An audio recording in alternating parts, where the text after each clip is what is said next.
各位大家好，我係 Matt Lee。今日我哋會介紹臨時金鐘站或者舊金鐘站。咁我哋今日呢就會其實中環站同金鐘站都整好咗，而家整埋西港島線同埋上環站就可以行埋最終嘅港島線嘅啦。咁我哋今日呢就會介紹臨時金鐘站，其實冇咩嘢介紹，5分鐘左右就可以介紹完。咁我哋可以前往噶啦。係啦，咁呢個呢係呢個拉桿向左呢就係去金鐘站，向右呢就係去嗰個臨時金鐘站。我哋就去啦。係啦，其實臨時金鐘站冇乜嘢，我今日呢主要呢係俾大家睇下個路程，並唔係個車站，因為個車站好簡單嘅啫。金鐘側線啦，OK， 金鐘站，臨時金鐘站冇乜嘢好介紹呢個牌唔記得打，但係喺7月2號起咗噶啦。呢個新金鐘站，我哋而家可以俾你哋揭下啦，唔係俾你哋睇下少少啦，初步睇下就係咁樣嘅，暫時。OK， 咁到時最終嗰個港島線我哋會介紹埋㗎啦。咁我哋可以繼續去灣仔站嗰個路段先。上次呢，我哋唔記得拍翻嗰個灣仔站去翻炮台山站嗰片，我哋而家拍翻點樣？即係唔記得，我哋上次係由炮台山過嚟灣仔，但係冇俾大家觀賞灣仔去炮台山，所以俾大家觀賞翻先。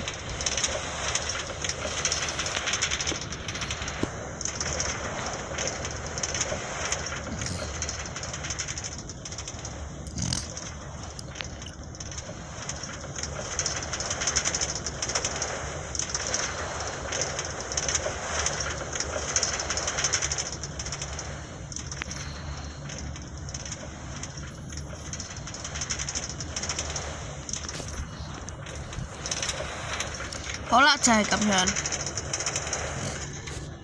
我哋翻返去啦。咁我哋我哋嗰個港島線往柴灣方向睇咗。咁我哋睇翻港島線堅尼地城方向嘅臨時金鐘站嗰個即係行車影片啦，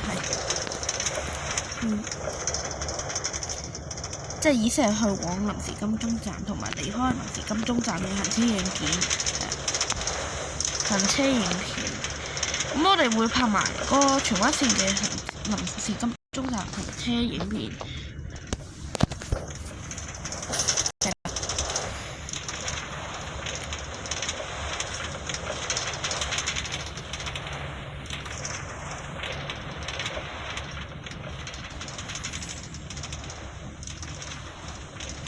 其實呢，我哋而家已經開始整緊上環站㗎啦。咁到時最終嘅港島線呢，我哋會再拍介紹下呢啲中環站、新金鐘站同埋上環站呢啲重要嘅車站啦。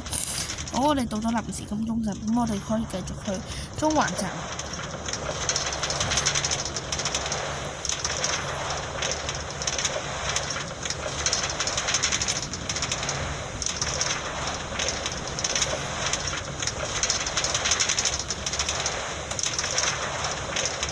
中環站就咁樣啦。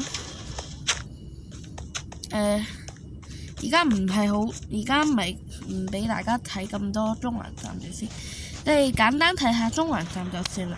我哋個最終中環站會介紹嘅啦，即係最終影片會介紹中環站。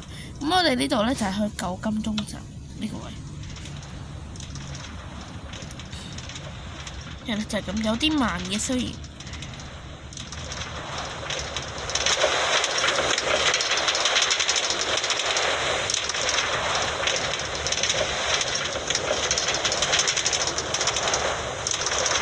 OK， 就係咁樣啦。咁翻返去中環嗰邊都係同樣嘅道理嘅。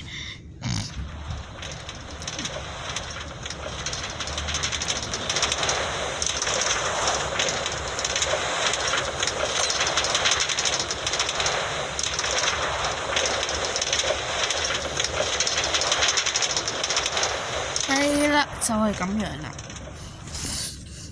咁我哋臨時金鐘站仲有少少嘢未俾大家睇下嘅，就係嗰個側線啦。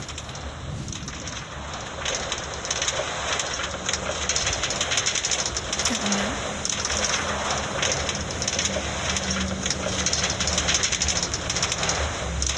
係啦，嗰個側線係咁樣嘅。有返夜視嘅時候，太暗。係個側線係咁樣嘅，冇咩特別啦。咁我哋再講返個臨時金鐘站先。臨時金鐘站咧，比個新金鐘站咧係可能少啲嘢講。即係呢度最獨特嘅地方就係荃灣線咧，好似有以前咁樣係有黃色牆嘅，但係而家係冇㗎啦。即係而家轉晒所有係淺藍色嘅，但係以前荃灣線係有黃色嘅，廣東線係有深藍色嘅主要顏色啦。但係而家金鐘站嘅廣島線同荃灣線嘅主要顏色已經轉為淺藍色㗎啦。所以呢，如果真係你哋要詳細去睇嘅話，咁我哋下一集會講㗎啦。今集嘅時間係咁多，仲有個出口啦，當然個出口係咁樣嘅。今集時間係咁多，記得訂閱同點讚啦，再見。